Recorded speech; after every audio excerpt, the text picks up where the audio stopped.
Olá pessoal, hoje eu quero falar sobre um assunto que é bem legal aí, que seria a manipulação de arquivos de texto em Python.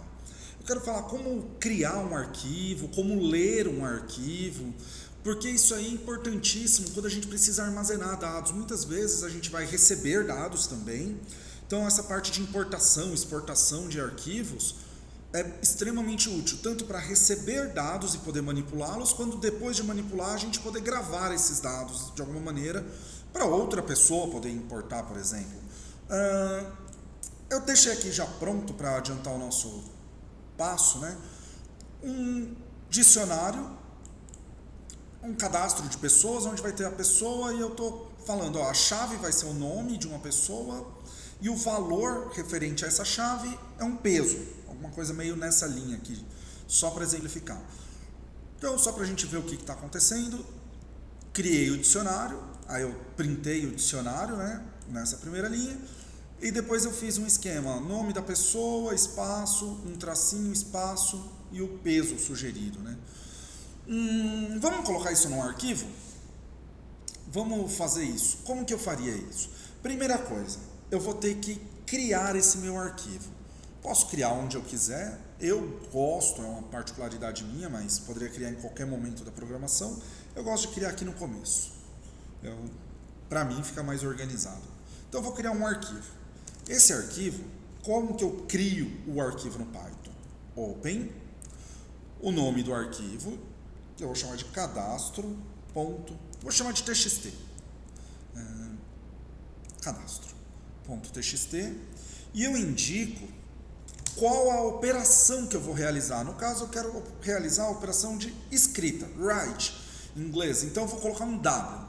Por eu colocar esse W aqui, o Python já vai entender. Ó, eu fiz um open e coloquei um W depois do nome do arquivo. Ele entende que esse aqui vai ser um arquivo que só vai me permitir escrever nele.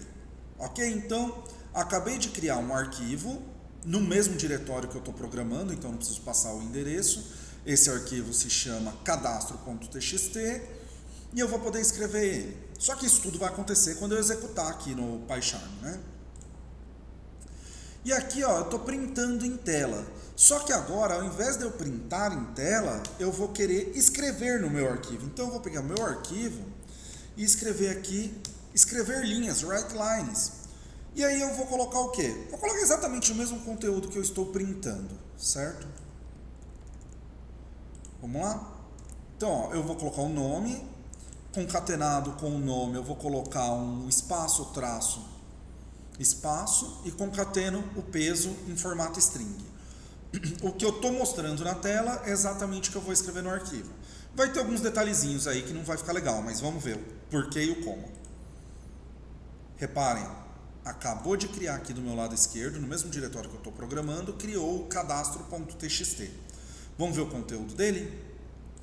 Ó, o Wellington, traço, 100, só que aí ele deixou junto aqui, né? Ficou um negócio meio feio para eu olhar. Reparem que não tem um espaço entre as coisas.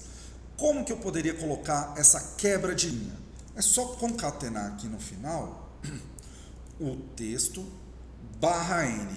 Quando eu coloco um /n, ele gera uma quebra de linha. Então, a cada linha, cada iteração do meu for, ou seja, cada leitura de uma tupla do meu dicionário, eu vou colocar um /n no final para indicar uma quebra de linha.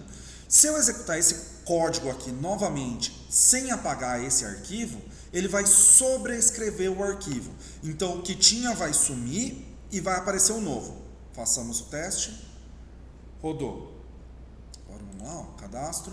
Ó, agora teve a quebra de linha. Então, eu tenho o cadastro, a quebra de linha cada vez.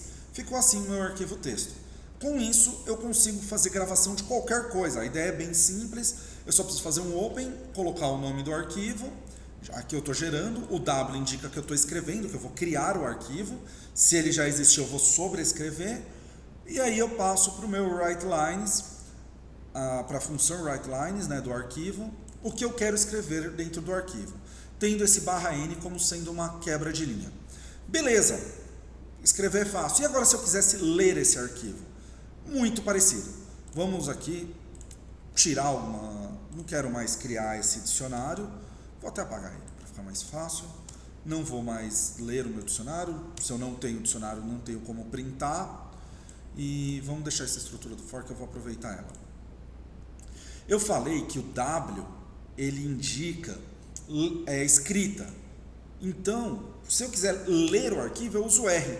Com isso, a sintaxe vai ser bem parecida, só que aqui ó, eu tenho o arquivo e estou abrindo de uma maneira leitura. Ou seja, se esse arquivo existe, eu vou ler ele e vou carregar aqui na memória do meu arquivo, certo? E aqui no for, eu vou passar, eu posso colocar qualquer variável, eu gosto de chamar de linha, eu acho que é uma variável que fica boa para leitura. E aqui eu coloco o arquivo. O que eu estou fazendo? Para cada linha no arquivo, o arquivo seria essa variável que eu defini que está recebendo o arquivo de texto mesmo, eu vou fazer o quê? Vamos usar o print. Eu vou printar a linha, certo?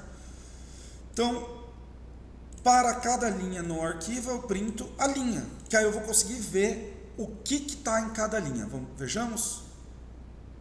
Olha só, o arquivo de texto, que primeiro vinha o Wellington, depois Maria, Joana, Alberto, Rubens, agora está sendo impresso em tela. Vejam, eu tirei todo o dicionário, eu tirei praticamente todo o código, deixei só abrir o arquivo e faz o for linha a linha do arquivo. Só de eu colocar o arquivo no in, o Python já sabe que ele vai ter que percorrer cada uma das linhas, né? Então, desse jeito eu consigo escrever arquivos de texto e ler arquivos de texto. Aqui eu estou usando linha para só mostrar, mas eu poderia pegar os valores, calcular, poderia fazer o que eu quisesse. Jogar em uma variável. E uma coisa importante, sempre que eu uso um arquivo dentro do meu Python, é legal eu fechar esse arquivo quando eu termino o uso, tá? Aqui, se for ver, vamos dar uma olhada nesse código. Primeira coisa, eu estou lendo o meu arquivo. Segunda coisa, eu estou fazendo for para passar todas as linhas do meu arquivo. E por último, eu fecho. No caso, quando eu termino a execução, é um pouco menos crítico, mas quando eu ainda vou manter a execução depois, é importantíssimo eu fechar o arquivo, dar um arquivo.close, para não ficar ocupando memória, não ficar gastando recurso com uma coisa que já não está mais em uso. Então o close é importante. E um detalhezinho importante, reparem, ó, o print está dentro do escopo do for, porque tem essa indentação aqui, tem esse espaçamento indicando isso. O arquivo.close já não está dentro do escopo do for, porque ele já está na mesma direção que o for, não tem um deslocamento. Se ele tivesse assim, estaria dentro do for. Estando assim, está fora do for. Beleza? E é isso aí que eu manipulo o arquivo.